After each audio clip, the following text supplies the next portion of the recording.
beste Torhüter der Welt. Vlahovic. Kahn! Kahn! Kahn! Die Bayern! Die Bayern!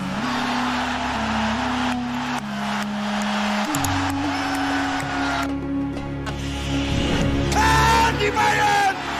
Die Bayern!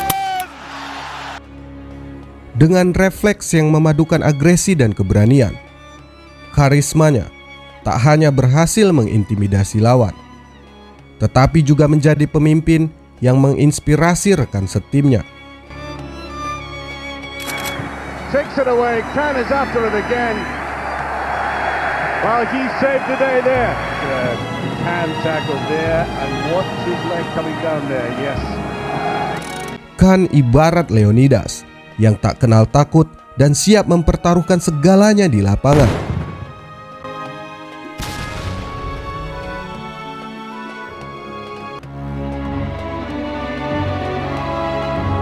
Tak ada yang meragukan kemampuannya, dan tak ada pemain yang bisa melupakan bagaimana kehadiran seorang Oliver Kahn menjadi lini akhir yang menakutkan.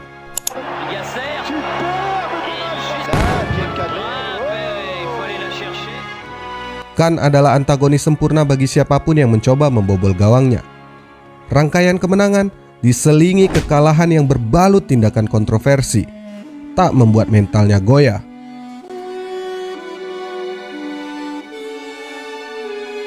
Kahn selalu ada di puncak permainan dan berhasil dengan terornya di tengah gawang.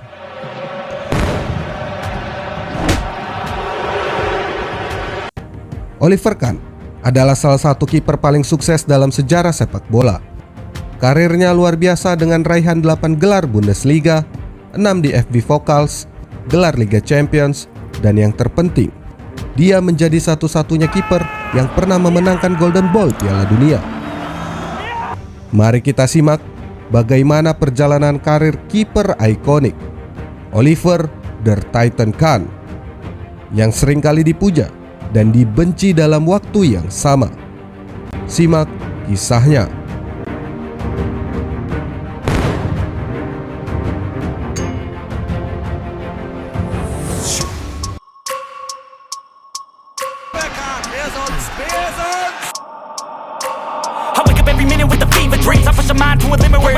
I work blind, got vision I don't need to see. I'm picking mind over matter, I believe in me. I need to find more hours in the day to breathe. Need to find more power in the way I be. And when my mind turns sour with the painful scenes, I need to scream out loud, I can't stop me. I don't grab what I like real fast, choke until I have everything. I attack everything that I lack, everything that I want, and I see matter of fact. Cause I'm my own worst enemy. Only if I let it be.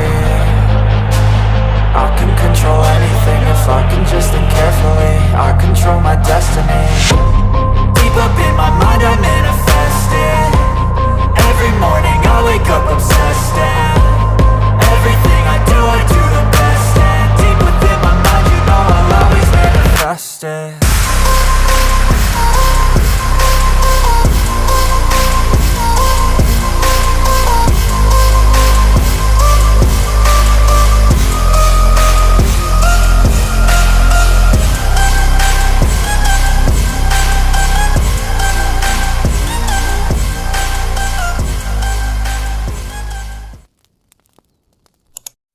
Sebuah artikel di Deutsche Welle menyebutkan, tradisi Jerman menghasilkan kiper nyaris serupa dengan Brazil yang kerap menghasilkan gelandang-gelandang hebat. Sebut saja Bert Trautmann yang heroik, Sepp Maier, The Cat, ataupun Manuel Neuer yang luar biasa.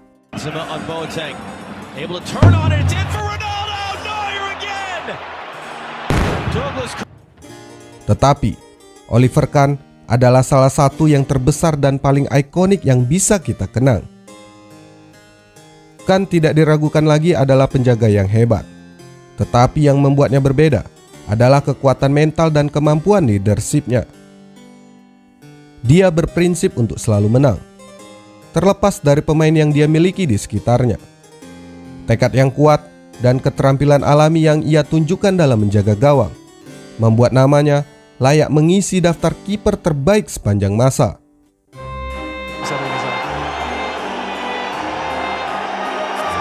Jetzt muss Boll natürlich cool bleiben, weil Oliver Kahn ihn hier provoziert. Dia sangar, berapi-api, dan selalu berambisi untuk menang. Sehingga terasa sangat tepat saat media dan fans menjulukinya The Titans, King Khan, ataupun Volcano.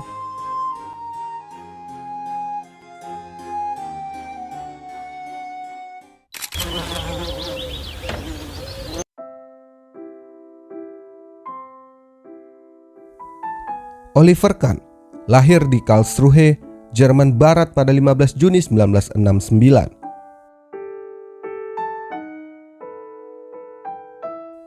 Ayahnya adalah mantan pemain Karlsruhe SC, dan ia memutuskan untuk memasukkan Kahn kecil untuk bergabung dengan akademi sepak bola di klub tersebut saat usianya masih 6 tahun.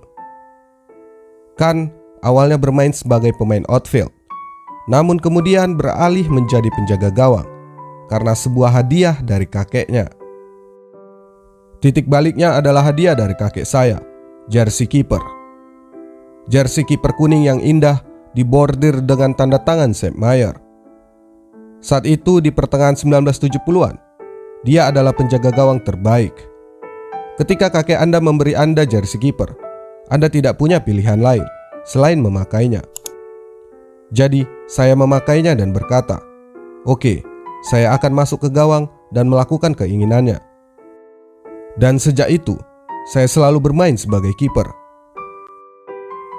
Setelah masa remajanya dihabiskan hanya untuk berlatih, Kahn akhirnya melakukan debutnya di Karlsruhe II pada pertengahan musim 1987-1988 dan mulai memperkuat tim senior sejak tahun 1990. Musim 93-94 menjadi kejayaan Oliver Kahn di Karlsruhe karena ia menjadi motor penggerak dan penyemangat bagi skuadnya sehingga mereka bisa mencapai semifinal UEFA Cup. Saat itu dia mencetak banyak clean sheet yang membuat namanya menjadi perbincangan. Yang tak disangka adalah saat mereka mengalahkan Valencia 7-0 di babak 16 besar. Meski Karlsruhe kalah di semifinal, nama Oliver Kahn sukses menarik perhatian klub-klub besar terhadap dirinya. Dia juga terpilih dalam skuad tim utama timnas Jerman di tahun 1993. Namun debutnya baru terjadi 2 tahun kemudian, meski hanya sebagai cadangan. Potensi luar biasa Oliver Kahn memikat perhatian Bayern Munchen, raksasa Bundesliga.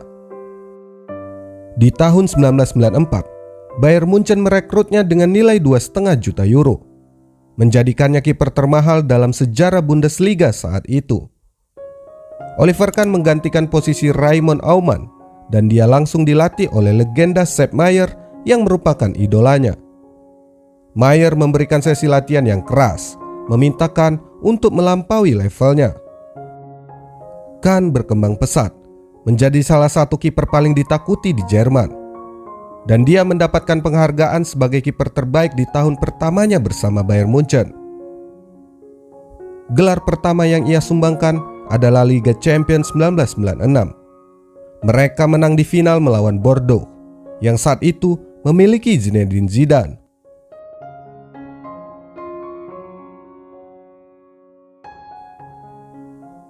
Dalam 632 penampilannya bersama Bayern, dia memenangkan 8 gelar Bundesliga, 6 kali DFB Pokal, 1 kali UEFA Cup, 1 kali Liga Champions, dan mencatatkan rekor 204 clean sheet. Rekornya kemudian hanya bisa dilampaui oleh Manuel Neuer. Oliver Kahn adalah perfeksionis yang terobsesi dengan kemenangan. Dia sering bermain seperti orang kesurupan dan gaya eksentriknya membuat opini tersendiri dalam sepak bola Jerman. Folgt ein Top-Highlight. Okocha, hier ist er. Okocha, JJ Okocha, immer noch. JJ Okocha, noch ein Bruder, nicht mehr erlebt. Bagi penggemar Bayern, Kahn menjadi pahlawan. Tetapi bagi kebanyakan fans lawan, Kahn hanyalah kiper pemarah yang sering menjadi bahan sindiran.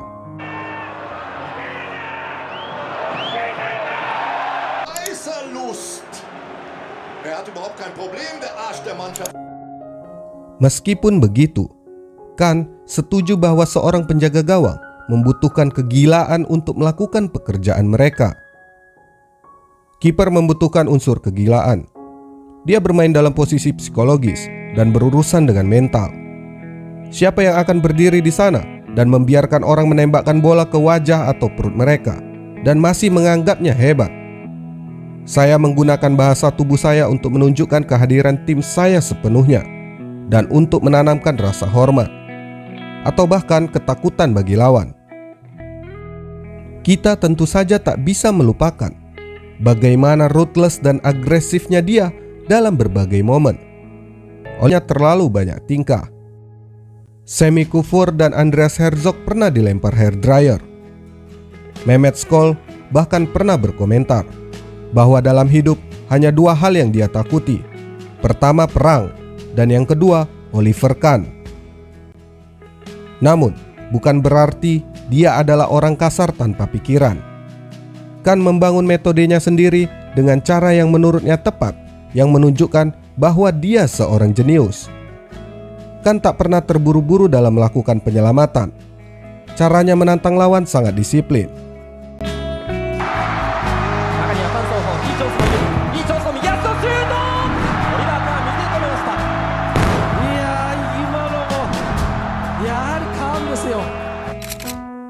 Karir cemerlang Kahn membentang lebih dari 2 dekade dari akhir 1980-an hingga musim panas 2008. Namun inti dari warisan sepak bolanya dapat ditemukan dalam periode 3 tahun roller coaster antara 1999 dan 2002. Ketika Oliver Kahn sebagai kiper terbaik di dunia mengalami kemenangan sekaligus keputusasaan di antara klub dan prestasi negaranya.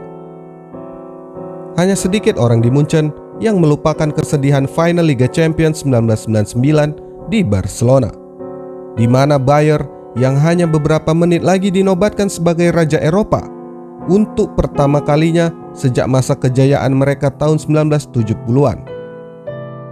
Namun semua harapan itu pupus saat injury time, dan Manchester United mencetak 2 gol melalui pemain pengganti Teddy Sheringham dan Ole Gunnar Solskjaer untuk mengamankan treble bersejarah dan menghancurkan hati Bavarian.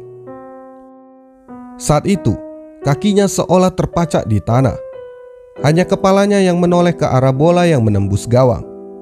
Lalu dia terdiam sesaat. Kahn menjadi salah satu dari banyak pemain putus asa yang nampak berantakan di lapangan Camp Nou saat The Red Devil merayakan kemenangan. Dalam ingatan saya telah menyimpan final melawan Manchester United sebagai pemenang. Saya sudah menghapus 2 menit terakhir.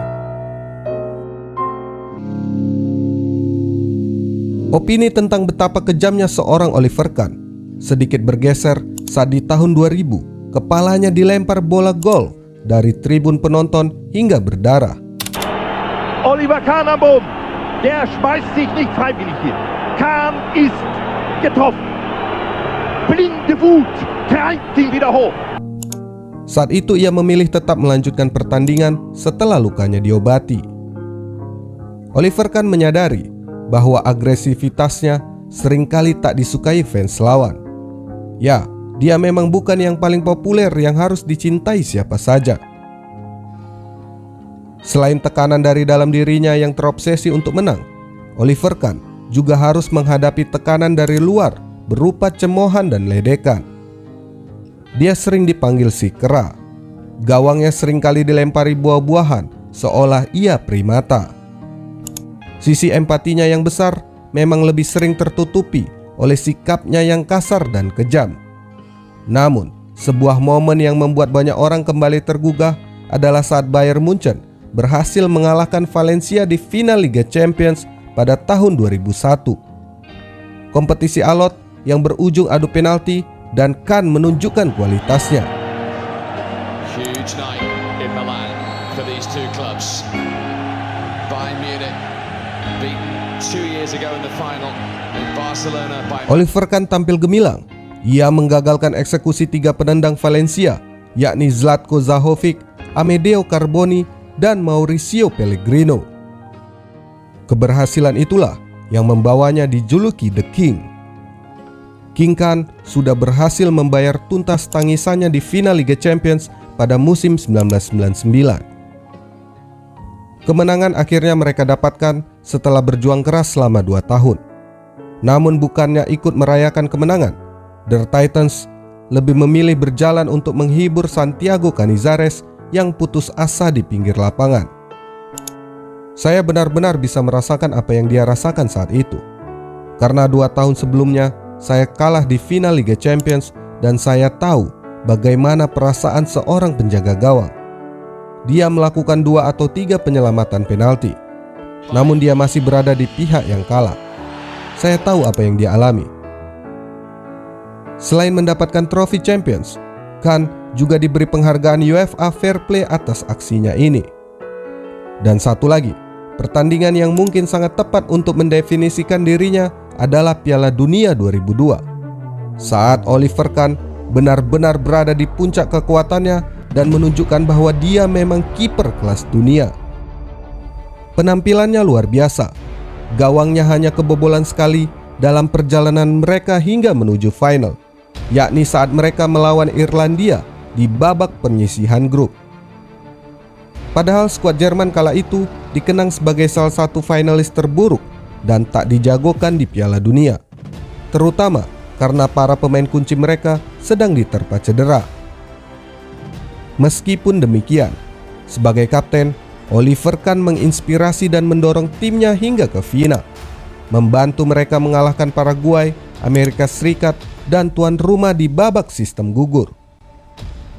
Dan di babak final, mereka harus melawan tim bertabur bintang, Brazil. Yang membuat sebagian besar persiapan pra-final Jerman difokuskan pada pertarungan pribadi antara Oliver Kahn dan Ronaldo. The Titans versus The Fenomeno. Penjaga gawang terbaik versus pencetak gol terbanyak Piala Dunia. Miroslav Klose up front and the heroics of keeper Oliver Kahn, who was in outstanding form. Dengan situasi skuad yang lemah, Jerman nampaknya sangat bertumpu pada Oliver Kahn. Dan benar saja, berbanding terbalik dengan Brazil yang berapi-api, Oliver Kahn nampak kurang konsisten dan memupuskan harapan Jerman untuk menyabet trofi Piala Dunia keempatnya. Blunder pertamanya dibuat di menit ke-67 saat ia gagal menangkap tembakan mendatar Rivaldo dengan sempurna. Bola liar kemudian langsung disambar Ronaldo yang muncul dari belakang. The Fenomeno memang menjadi momok untuk Oliver Kahn pada laga yang dihelat di International Stadium Yokohama. Ia terlambat bereaksi untuk menggagalkan tendangan Ronaldo 13 menit setelahnya. Bukannya nampak superior, Kahn justru terlihat tak berdaya karena melompat tanpa tujuan. Miroslav Klose dan Neufville yang menjadi tumpuan lini depan pun tak bisa berbuat banyak. Alasannya, dominasi Brazil di lini tengah memaksa Bernd Sneijder lebih banyak berkutat di area pertahanan. Kala itu, Luis Felipe Scolari yang menurunkan skema dasar 3-4-3 membuat Die Mannschaft kerepotan dalam memenangi duel area tengah.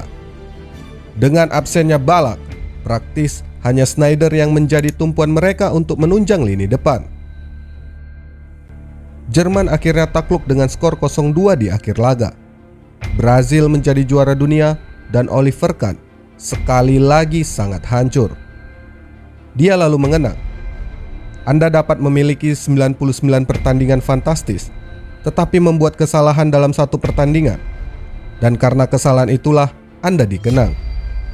Dan kekalahan di Piala Dunia itu 10 kali lebih buruk daripada kesalahan apapun yang pernah saya buat. Saya sudah tahu pada saat itu bahwa penyesalan itu akan melekat pada saya selama sisa hidup saya. Pemandangan Kahn tersungkur di gawangnya saat peluit akhir dibunyikan adalah salah satu gambaran ikonik Piala Dunia 2002. Oliver Kahn si raksasa nampak kecil dan sendirian. Entah apakah dia terhibur saat mendapatkan gelar kiper terbaik Yasin Award malam itu. Khan memang kurang beruntung di Piala Dunia. Sejak menjadi kapten timnas di tahun 2000, Der Panzer bahkan tersingkir di babak penyisihan grup di Euro 2000. Oliver Kahn pun kembali gagal mempersembahkan gelar juara Piala Dunia pada tahun 2006. Kala itu, Jerman bertindak sebagai tuan rumah. Oliver Kahn saat itu menjadi pelapis Jens Lehmann. Mau tidak mau, harus puas dengan kegagalan yang mereka terima saat Jerman dihentikan Italia di babak semifinal. Bak frustasi, Kahn akhirnya memutuskan pensiun dari timnas Jerman. Keputusan tersebut diambil juga atas dasar umurnya yang sudah tak muda lagi, yakni 37 tahun. Usai pensiun dari timnas Jerman, Oliver Kahn fokus untuk menuangkan segala kemampuan terakhirnya di Bayern Munchen.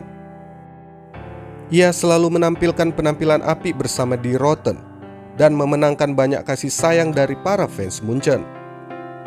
Di musim 2007-2008, Oliver Kahn berhasil meraih gelar Bundesliga yang merupakan gelar terakhirnya sebelum pensiun dari sepak bola profesional pada tahun 2008.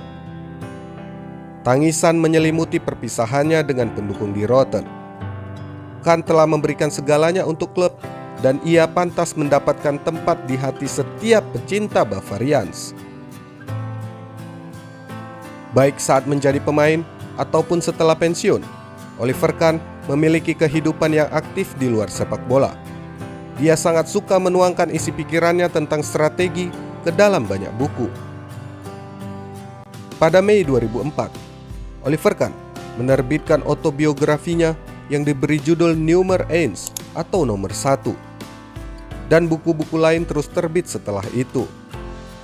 Dia bekerja sebagai analis sepak bola sukses di berbagai stasiun TV, mengambil gelar Master Administrasi Bisnis, menjadi entrepreneur, dan melakukan banyak kegiatan amal. Dan jauh setelah masa bermainnya, Oliver Kahn pernah berkata, "Butuh waktu lama bagiku untuk menyadari bahwa sepak bola bukanlah berkorban dalam penderitaan. Sepak bola adalah permainan untuk dinikmati. Dan semakin baik sebuah permainan, sepak bola akan semakin menyenangkan. Mungkin akan lebih baik hasilnya jika aku memahami konsep ini saat aku masih jauh lebih muda." Kahn adalah pemain kelas dunia terbaik, rasa tak kenal takut, dan fanatismenya dalam mencapai tujuan menjadikannya Titan yang akan selalu dikenang di dunia sepak bola.